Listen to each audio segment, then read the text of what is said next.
Are you someone who struggles for space in your downswing and you feel like you get a bit stuck and cramped?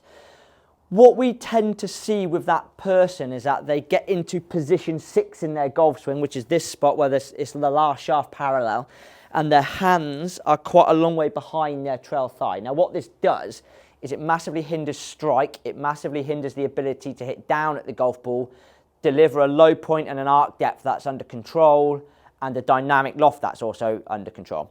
Now, what we tend to see is people go straight to impact to try and resolve this problem, okay, and try and hold angles.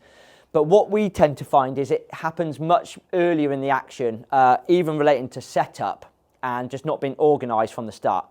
So what we really want to do is give this elbow and right arm much more freedom to work properly from the start. So even in setup, we want the crease line of your right elbow, your trail elbow, pointing forwards. Now what this does, it allows the lower arm to rotate past the shoulder, okay?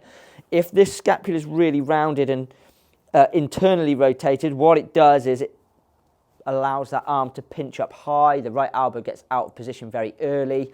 The right elbow must be formed in the proper way because it changes shape all the time. It's a massive segment of the body to get right. So the initial point is that we want the crease of our elbow pointing forwards, okay? Then comes the way that the right elbow folds and sets. So what we're looking for is the right elbow to be positioned in front of the right shoulder, trail shoulder, okay? What we don't want is that right elbow getting really behind and getting really depthy, okay?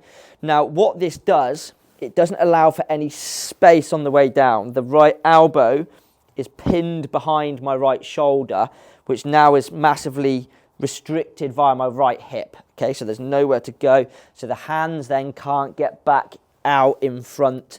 The position is weak. The club head gets left behind, okay? What we want is an elbow position that is situated in front of this shoulder. As you can see from our gear system, the tour average position is exactly what we're describing. The elbow sits in front of the shoulder. It may look as though the elbow gets a bit behind the shoulder if you are someone who over rotates or rotates more than 90 degrees. But the key bit here is the elbow is in front of the shoulder. Midpoint down, the elbow is still in front of the shoulder, which allows us to throw the arms down, lots of space, lots of freedom. We don't have to get blocked out by the hip. The elbow can pass in front of the right hip, loads of space and no restrictions. This allows much better compression, much better position 6, much better shaft lean and delivered loft, better strikes.